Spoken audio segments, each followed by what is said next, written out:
In the name of God, Father, Son, and Holy Spirit. Amen. Please be seated.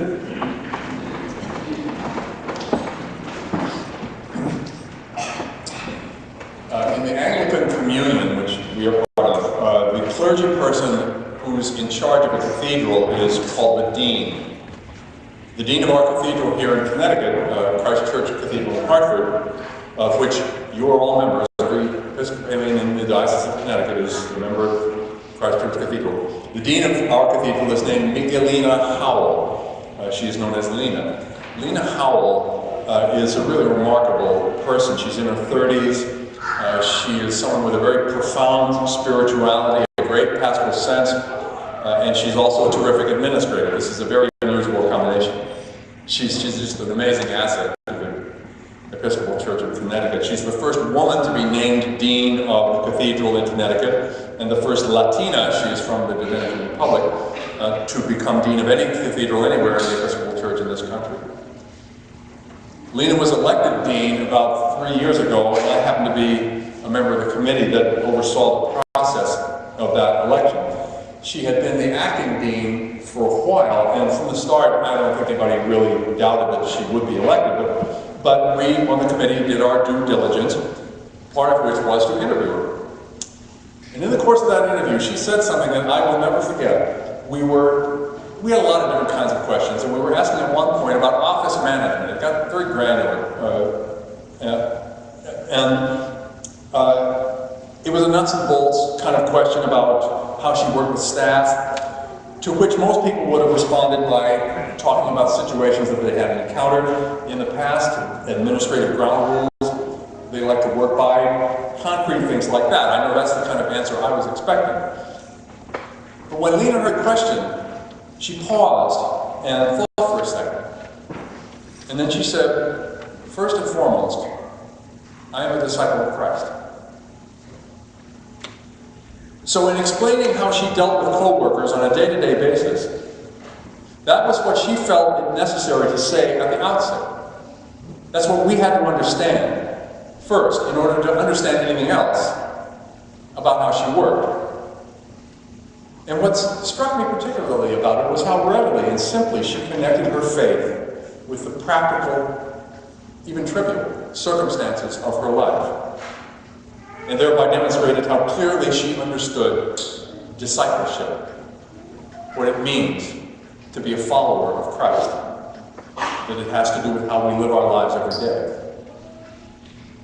And this certainly doesn't entail thinking of God as a kind of a perennial hall monitor, keeping a sharp eye out for any infractions we might incur. To the contrary, being a disciple of Christ means living according to the truth, which fills our lives with joy and thankfulness and compassion and creativity.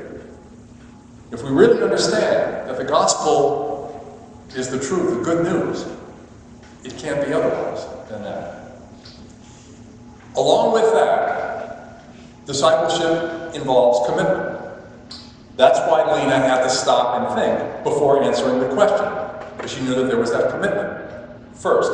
And being human, we continually need to remind ourselves about this commitment. I'm going to read you something now that I came across not long ago from a book of Lenten meditations. This was written by the Christian philosopher Soren Kierkegaard, but do not be scared. He writes, "It is well known that Christ consistently used the expression followers. He never asks for admirers, worshippers, or adherents. No, he calls disciples. It is not adherents of a teaching, but followers of a life Christ is looking for." Christ understood that being a disciple was in innermost and deepest harmony with what he said about himself. Christ claimed to be the way and the truth and the life. For this reason, he could never be satisfied with adherents who accepted his teaching, especially with those who in their lives ignored it or let things take their usual course. What then is the difference between an admirer and a follower? A follower is or strives to be what he admires. An admirer, however, keeps himself personally detached.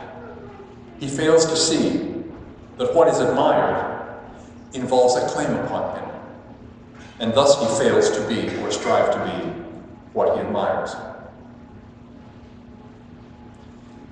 This claim that Christian discipleship always involves is something that the Apostle Paul talks about a lot, all through his letters, all the time. He makes quite clear that if we don't understand and respond to this claim, then there's something essential about faith in Jesus Christ that we really haven't gotten yet.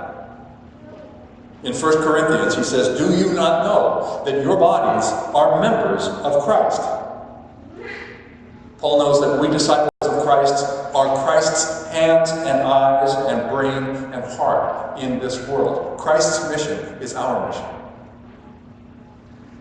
And Paul sees that there's a covenant relationship here. Elsewhere in 1 Corinthians, he says, "You were bought with a price. Therefore, glorify God in your body." This theme is especially strong in the closing chapters of Paul's letter to the Philippians, from which we heard today. Paul wrote that letter in prison. He was under threat of a possible death sentence. So he writes in that letter with a particular urgency because he knows he might only have a couple of days left to him. And this is what we heard today. "Brothers and sisters, join in imitating me and observe those who live according to the example you have in us." In the words of Kierkegaard that he might use, Paul is telling his Christian family, strive to be what you admire. Lena Howell understood that this percolated down to the day-to-day performance of her job. And then what we heard today, Paul puts it like this: our citizenship is in heaven. God in Christ calls us to live according to the presence of God that is all around us, all the time. And this awareness is something that we can get better at. Getting better at it is in fact part of the claim, part of the call. And I'm going to suggest that we see one way to go about this, one good faith habit to develop in today's psalm. It's Psalm number 27, it's a psalm of praise. And in verse 11, we heard the psalmist say to God, "You speak in my heart and say, seek my face. Your face, Lord, I will seek." God says to each of us, seek my face. In this, God says, my face is here to be found in your life. I'm looking at you.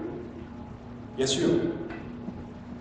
Open your eyes and see me.